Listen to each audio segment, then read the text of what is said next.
वक्रतुंड महाकाय सूर्यकोटि समप्रभा वक्रतुंड महाकाय सूर्यकोटि समप्रभा निर्विघ्नं कुरु मे देव सर्वकार्येषु सर्वदा निर्विघ्नं कुरु मे देव सर्वकार्येषु सर्वदा।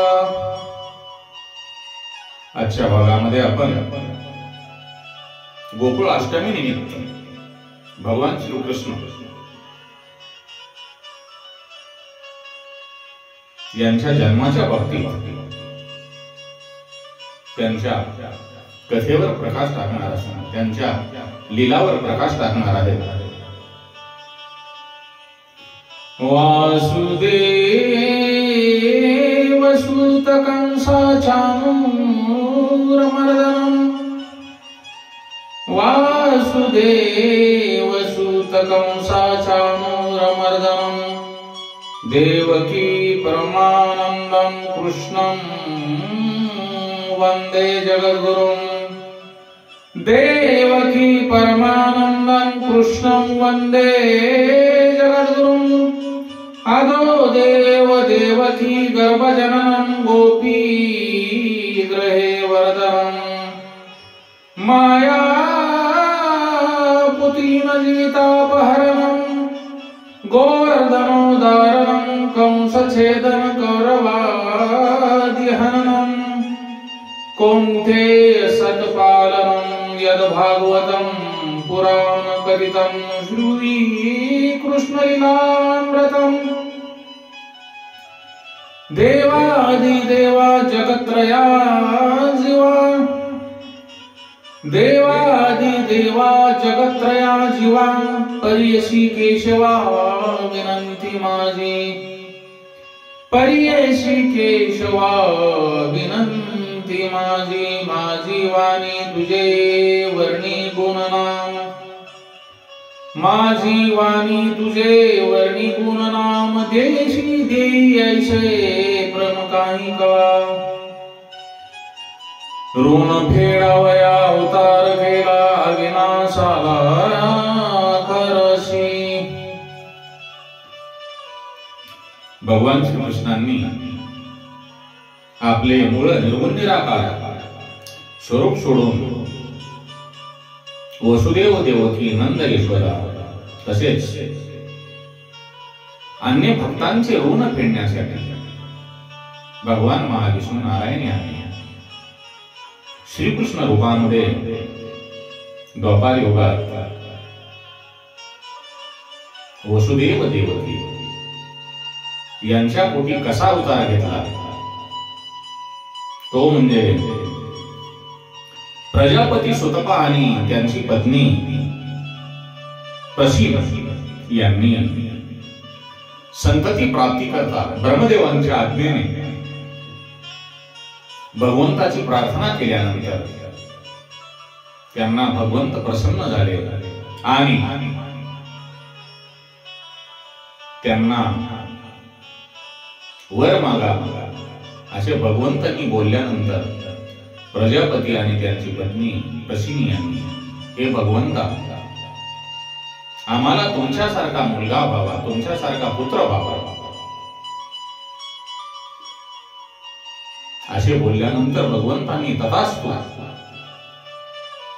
म्हणून भगवंत अंतर्धान पावलेले आहे। त्यांच्या वरानुसार भगवान येथे प्रश्निकर या नावाने अवतरले। पुन्हा दुसऱ्या जन्मात सुतप आहे कश्यप व प्रसिन ही आदिती झाली तेव्हा त्यांच्या पोटी भगवंतांनी वामन अवतार घेतला। त्याच वेळेस ते दोन्ही वसुदेव आणि देवकी झाले। त्यांच्या तप रूपी ऋणाच्या उपकारातून उतराई होण्यासाठी भगवंतांनी पूर्ण रूप आनंदकंद असा श्रीकृष्ण अवतार घेतलेला आहे. भगवान श्रीकृष्णाचा श्रीकृष्ण अवतार म्हणजे परिपूर्ण अवतारापैकी एक आहे. आता आपण कथेकडे वळत असताना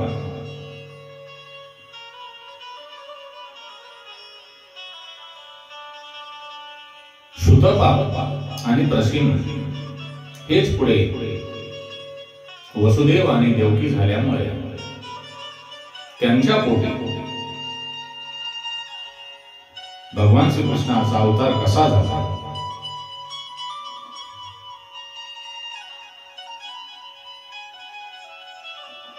कंसाने आपली बहीण देवकी हिचा विवाह वसुदेवाबरोबर केला. विवाहानंतर वसुदेव देवकीची बोळवण करून कंस स्वतः आपली बहीण आणि मेहुण्यांना तिच्या घरी पाठवण्यासाठी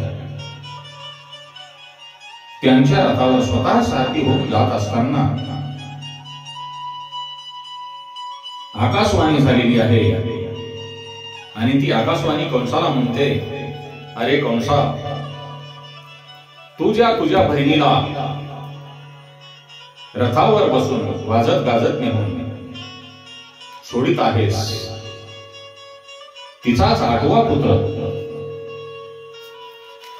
तुझा वध करेल. ही वाणी कंसाने ऐकल्यानंतर, ही आकाशवाणी कंसाने ऐकल्यानंतर आपल्या जवळ असलेली तलवार काढून देवकीचा शिरछेद करण्यासाठी तो पुढे धावला. परंतु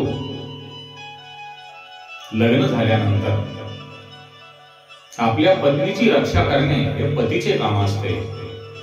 तेव्हा देवकीचे पती वासुदेव यांनी, हे महाराज, हे कंस, देवकी आता ही तुमची बहीण नाही, ती माझी धर्मपत्नी आहे आणि तिची रक्षा करणे हे माझे काम आहे असे म्हणून तिचा हात पकडून, ही आबला आहे, तिला मारू नकोस. स्त्री बरोबर युद्ध करणे किंवा स्त्री हत्या करणे हे बरोबर नाही. माझ्यापासून हिला जो पुत्र होईल तिला तो मार असे वसुदेवाने आपला मेहुणा कंस याला सांगितल्यानंतर कंसाने ते मान्य करून आपली बहीण देवकी आणि मेहुणा वसुदेव यांना कारागृहामध्ये बंदी ठेवले. प्रथम पुत्र होताच रक्षपालांनी कंसाला झाला. वसुदेव देवकीला प्रथम पुत्र झालेला आहे असे कळविल्यानंतर कंसाने देवकीचा 8वा पुत्र आपणाला मारणार आहे, त्यामुळे याला का मारायचे असे कंसाने ठरवल्यानंतर कंसाच्या पदरी जे काही पुण्य शिल्लक होते ते संपवण्याकरता महर्षी नारद जे क्लहप्रिय आहे हे कंसाला भेटले आणि म्हणतात, हे कंस, देवानां वाङ्मतो गतिः असे सांगून महर्षी नारद म्हणतात, महाराज कंस, पहिला काय आणि 8वा काय दोन्हीकडून जरी मोजले तो शेवटचा 8वा आणि 8व्यापासून मोजला तो 1 नंबरचा 8वा असेही होऊ शकतात असे कंसाला पटवून सांगू आपण या सर्वांनाच मारावे असे सांगितल्यानंतर बाबांनो खोटी राय ही सर्वांना पटते. नारद मुनींचे म्हणणे कंसाने ऐकून पहिल्या पुत्रापासून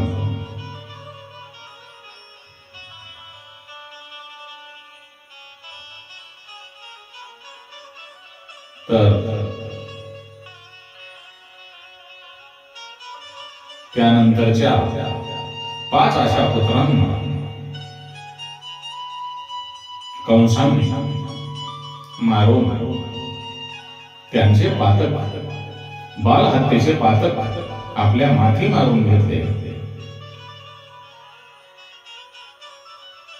तेव्हा आपण म्हणणार कंस कोण होता? कंसाबद्दल मी तुम्हाला थोडक्यात सांगतो.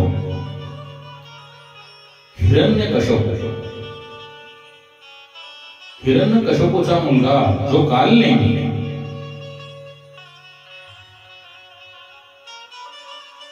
तोच उग्रसेनाची पत्नी जी पद्मावती तिच्या उदरामध्ये जन्माला आला तोच कंस. त्या कालनेमीस भगवंतांनी समुद्र मंथन प्रसंगी मारले होते. त्यास शुक्राचार्यांनी पुन्हा जिवंत केले. तेव्हा त्याने पुन्हा भगवंताशी वैर बांधून तपश्चर्या केली.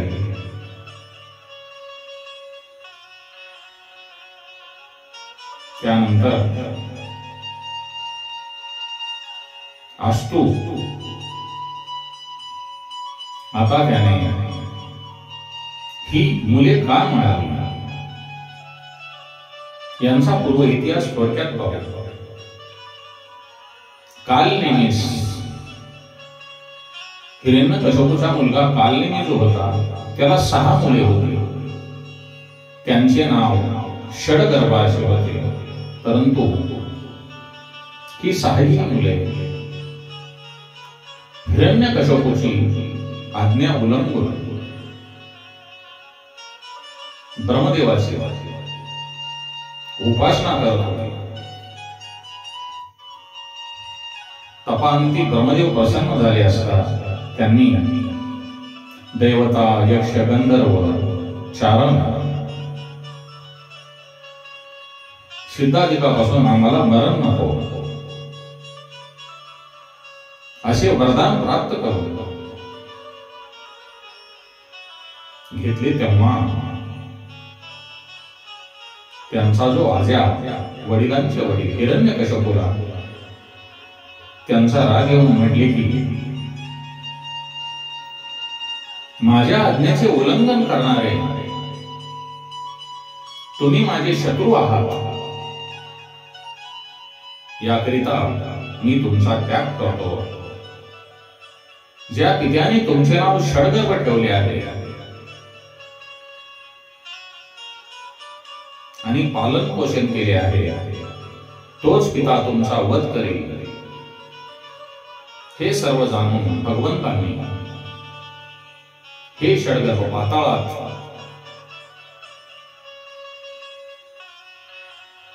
शयन करीत असतात. तेथून निद्राधिष्ठात्री देवतेच्या स्वाधीन केले. तेच षडगर्भ निद्रातील देवतेला सांगून देवतेच्या गर्भात स्थापना करीत जा असे सांगितल्याने त्या देवीने तेच केले आणि ते 6 पुत्र कंसाने मारलेले आहेत. 7वा जो गर्भ आहे हा देवकी 7 महिन्यांची गरोदर असताना योग मायेने आकर्षण करून घेतला आणि तो गर्भ गोकुळात असणारी वसुदेवांची दुसरी पत्नी रोहिणी हिच्या उदरामध्ये नेऊन घातला. तो गर्भ म्हणजे शेषाचा अवतार बळीभद्र हे आहे.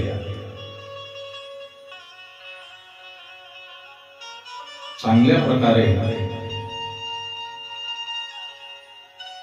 आकर्षण केले म्हणून त्यांचेच बळीभद्राचे नाव दुसरे नाव शंकरशन असे पडलेले आहे. आता 8वे बालक म्हणजे भगवान अवताराला कसे आले हे पाहूया. पुण्यकाळ त्यांचा राहिला शेववा, पुण्यकाळ त्यांचा राहिला शेववा, देवकीच्या गर्भादेवाले पुण्यकाळ त्यांचा राहिला शेववा, देवकीच्या गर्भादेवाले. या प्रकारे 7 संतानांची स्थिती झाल्यानंतर ज्याकरिता यांनी पूर्वी एक मनवंत काळ तपश्चर्या केली होती, तोच यांचा पुण्यकाल फलोन्मोद झाला व पूर्ण परात्पर आनंदकंद भगवान श्रीकृष्ण हे देवकीच्या गर्भात आले. त्यावेळी ब्रह्मादी देवांनी येऊन गर्भस्तुती केली. भक्तांचा आनंदकन आणि दुष्टांचा कर्दकाल असा तो भगवान श्रीकृष्ण श्रावण वद्य अष्टमीस असा जो दुष्टांचा कर्दन काल भगवान श्रीकृष्ण श्रावण वद्य अष्टमीस रोहिणी नक्षत्री 2 प्रहर रात्री वृषा ऋतू बुधवारी 8 वर्षाची बालमुरली शंख चक्र गदा पद्म धारण करून चतुर्भुज रूपाने कारागृहामध्ये वसुदेव आणि माता देवकीच्या समोर प्रकट झालेले आहे. बोलो गोपाल कृष्ण भगवान की जय. श्री कृष्ण गोविंद हरे मुरारे हे नाथ नारायण वासुदेवाय. हरे कृष्ण कृष्ण कृष्ण हरे हरे, हरे राम राम राम हरे हरे. आता आपण भगवंत रात्री जन्माला का आले यांचे कारण असे की भगवंताला चंद्रवंशात अवतार घ्यावयांचा होता व चंद्र हा निशाणात आहे. चंद्र हा रात्रीचा नाथ आहे. तसेच अज्ञानाचा आणि अधर्माचा घोर अंधकार या पृथ्वी तलावर पसरला होता. म्हणून त्या जीवास प्रकाशात आणण्याकरिता भगवान रात्री जन्माला आलेले आहेत.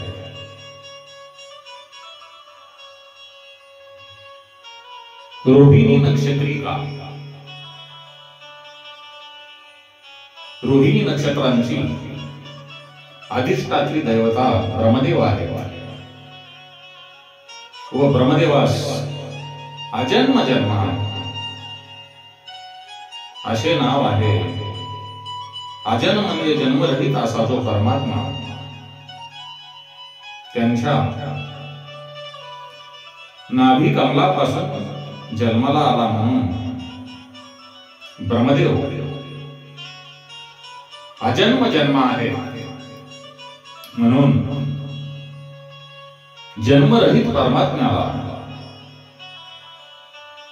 जन्म धारण करावयाचा होता, म्हणून ब्रह्मदेव ज्या नक्षत्रांची अधिष्ठात्री दैवता आहे त्यातच अवतार घ्यावा, म्हणून भगवान श्रीकृष्ण हे रोहिणी नक्षत्रात जन्माला आलेले आहेत. चंद्रास एकूण 27 पत्नी आहेत, तीच 27 नक्षत्र आहेत. त्या चंद्राची 27 पत्न्यांपैकी रोहिणी ही आवडती पत्नी होती. चंद्रवंशात जन्म घ्यावयाचा असल्यामुळे त्या चंद्राची आवडती पत्नी, म्हणून रोहिणी नक्षत्री भगवान श्रीकृष्णांनी जन्म घेतलेला आहे. बुधवारीच का? याचे कारण असे,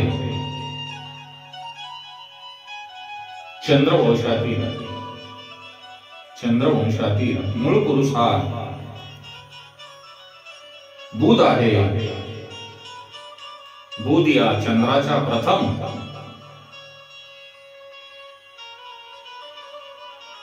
मुलापासून पुढे चंद्रवंशाचा विस्तार झालेला आहे. चंद्रवंशात अवतार घेणाऱ्या भगवान श्रीकृष्णांनी आपल्या मूळ पुरुषाचे नाव राहावे याकरिता बुधवारी जन्माला आलेले आहेत. श्रावण महिन्यात का? याचे कारण श्रावण महिन्यात नद्यांचा प्रवाह वृद्धिंगत होतो. त्याचप्रमाणे समाजात धर्म, नीती, ज्ञान तसेच भक्तिरूपी जीवन वृद्धिंगत करण्यासाठी भगवान श्रीकृष्ण श्रावण महिन्यात जन्माला आलेले आहेत. वर्षा ऋतूत का? याचे कारण वर्षा ऋतूत पर्जन्य वर्षाव होतो व त्यामुळे पृथ्वीवर धान्याची समृद्धी होते. म्हणून या जगाचे जीवन समृद्ध करण्यासाठी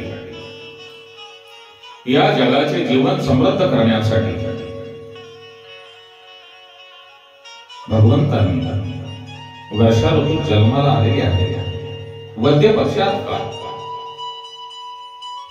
वद्य पक्षास कृष्ण पक्ष असे म्हणतात व कृष्ण अवतार घ्यावयाचा असल्यामुळे वद्य पक्षात जन्माला आले. अष्टमीस का? सर्वात महत्वाचा प्रश्न, अष्टमीस का? तर याचे कारण भगवंतांना 8वा अवतार घ्यावयाचा होता, म्हणून अष्टमीला जन्माला आले. भगवंताच्या या 8 अवतारामध्ये 8 संख्येला फार प्राधान्य आहे. ते म्हणजे 8वा अवतार देवकीच्या उदरी आठवे. अष्टमी तिथी प्रगट झाली तेव्हा 8 वर्षाची मूर्ती आणि 8 स्वरूपामध्ये कार्य केलेले आहे. ते म्हणजे 8 स्वरूपे अशी. नंबर 1 बाळकृष्ण नंदा घरी. नंबर 2 लाला कृष्ण यशोदा माईच्या मांडीवर घेऊन स्तनपानादी लालन गोपाळ कृष्णा बरोबर तथा गोप पालन करणारा. नंबर 4 युगल कृष्ण गोपी बरोबर रास क्रीडा करणारा. एक गोपी एक कृष्ण राधा कृष्ण. नंबर 5 राधेच्या सानिध्यामध्ये रास क्रीडा करणारे असे भगवान श्रीकृष्ण. नंबर 6 श्रीकृष्ण मथुरेत श्री ऐश्वर्यवान. भगवंता एवढे ऐश्वर्यवान कोण आहे बाबांनो? 7वा म्हणजे भगवान कृष्ण द्वारकेत षडगुण संपन्नता. 8वा म्हणजे योगेश्वर श्रीकृष्ण. यत्र योगेश्वर कृष्ण यत्र पार्थो धनुर्धर. यत्र योगेश्वर तत्र पार्थ धनुर्धर तत्र श्री विजयो भूतिर्ध्रुवा नीतिर्मतिर्मम. ज्या ठिकाणी भगवान श्रीकृष्ण आहेत तेथे विजय निश्चित आहे. अर्जुन रथस्थितीत गीतोपदेशक योगेश्वर कृष्ण. यत्र योगेश्वर जन्माला आल्यानंतर पृथ्वीवर सर्वत्र कशी शुभ चिन्ह स्पष्ट द्रष्टोपतीस आली हे भागवताच्या दशमत स्कंदात तृतीय अध्यायामध्ये सांगितलेले आहे. त्यांचा थोडासा विचार करू. तत्पूर्वी प्रथम भगवान श्रीकृष्णांचे भजन करू. श्री कृष्ण गोविंद हरे मुरारे. श्री कृष्ण गोविंद हरे मुरारे. हे नाथ नारायण वासुदेवाय. हरे कृष्ण कृष्ण कृष्ण हरे हरे. हरे कृष्ण कृष्ण कृष्ण कृष्ण हरे हरे. श्री कृष्ण गोविंद हरे मुरारे. हे नाथ नारायण वासुदेवाय. श्री कृष्ण गोविंद हरे मुरारे. हे